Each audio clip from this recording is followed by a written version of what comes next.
So the new patch just was released, and it added the Chiappa Rhino revolvers to the game. Currently, there are two variants in the game. The CR50DS, which is chambered for the new 357 ammo, and the CR200DS, which is chambered for number 19. As with all revolvers in Tarkov, there's a certain amount of finesse you can use them with, and I'm going to walk you through the mechanics of it. Now, one important thing about this revolver is that it's not a conventional, it's not entirely a conventional revolver, because the barrel is at the bottom of the, is arranged so that it shoots from the bottom cylinder first. As you can see here. Because a classic revolver would have the barrel up here, and the top chamber would be the one connected to the firing mechanism. So here it's the lower one. So to demonstrate the mechanisms, I'm going to load one bullet. Now you can manually select which chamber you want to load by, I'm going to go to chamber number 1. There's two key combinations you have to use to operate the revolver. The first one is the remove bullet from chamber, which I'm not sure what the default keybind is. For me, it is left control and R. What this does, you see, it flips the cylinder to the right by one position. And the next key combination you have to use is check ammo, which for me is X and T. Now there's a visual bug. If you use flipping the cylinder, notice it always looks the same.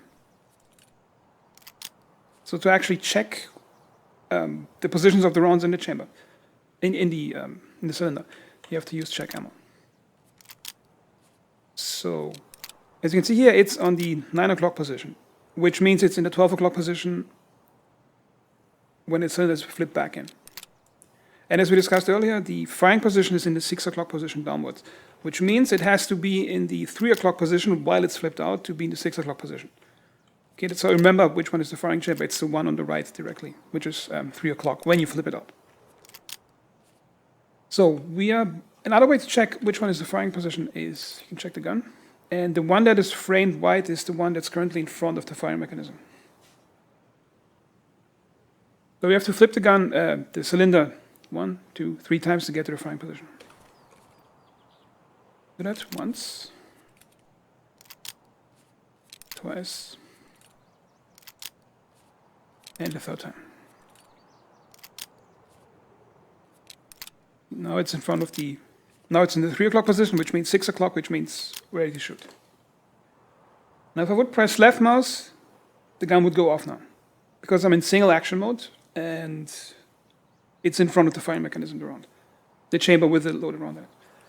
Now there's a further complication to this situation because of the single action and double action firing modes. Now, if you haven't watched my MTS 255 guide video, I'm going to walk you through how double action, single action works.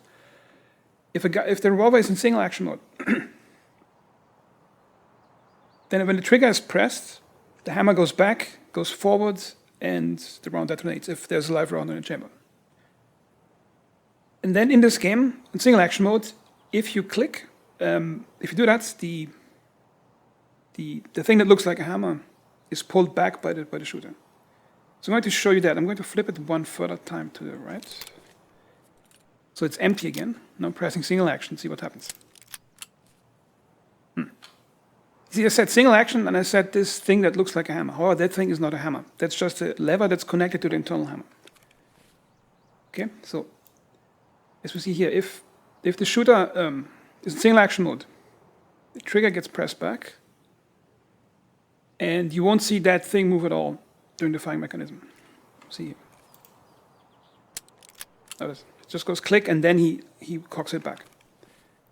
Okay. Now the difference to that is double action mode. You press B to switch to double action mode. Now we check if the live round is not in the chamber. Okay, it's not. It is in the, it's two positions away from the firing chamber. Now double action works this way. When you press the trigger, it's hard to see with the actual shooting. Okay, so when you double action mode, as the trigger is depressed, the mechanism of the revolver moves the cylinder to one further position. So whatever you do in double action, the current chamber that is in the gun is in front of the fire mechanism is not going to get used. Okay, I'm going to show you that. Click once. And notice the hammer, nothing moves in this gun.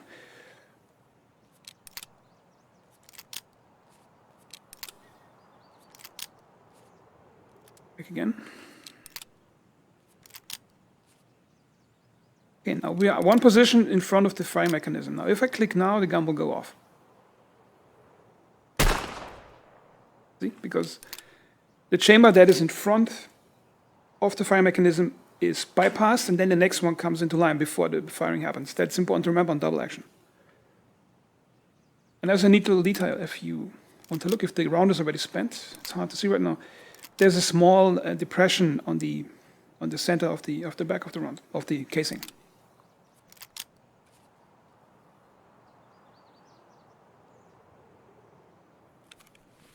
Okay, now I'm going to load another round into which position was it again? Okay, firing position, which means the white one, because the game doesn't show expanded shells over here.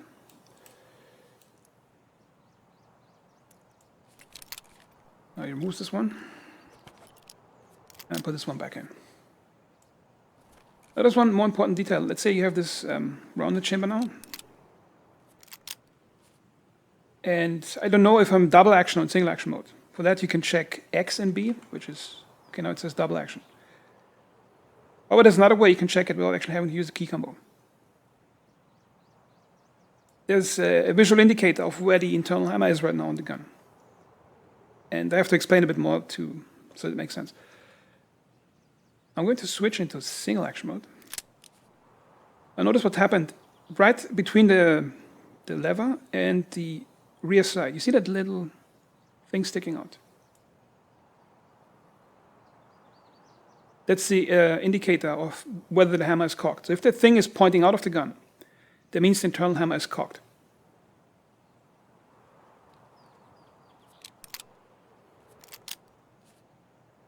When on single action mode, you can see the thing move.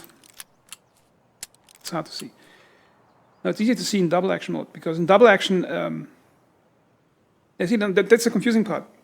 That's why I'm making this longer explanation. You are now in double action mode, however, the hammer is cocked.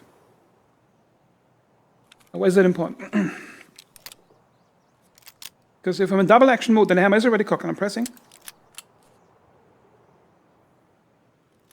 Notice the difference. Then the current round gets fired.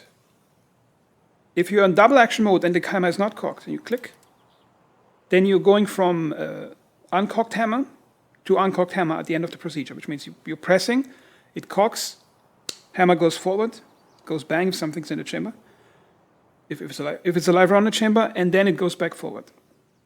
And this can get mixed up if you're switching from single action to double action, and you have a live one in the chamber and you're not sure which one is going to get fired. So that's why you pay attention to that little needle sticking out. If the needle is sticking out, no matter what firing mode you're in, what's in the chamber is going to get pressed by the hammer.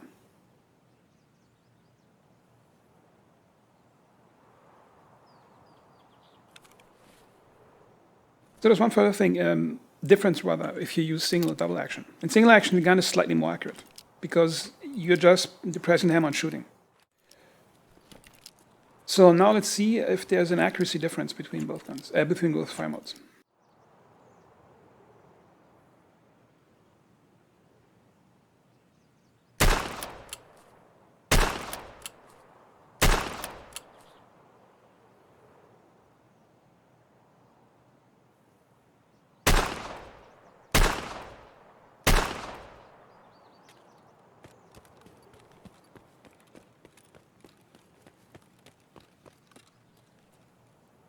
You see, it's a considerable difference here. They almost go through the same hole over here on single action. Double action, it's quite a spread. And I think the realism excuse for that, not sure if it's that big in real life on this gun, is that on double action you're not just operating the hammer to go forward. The whole cylinder is moving, and the gun is moving slightly as you operate it. So there you have it. I hope this was informative, and as always, thanks for watching.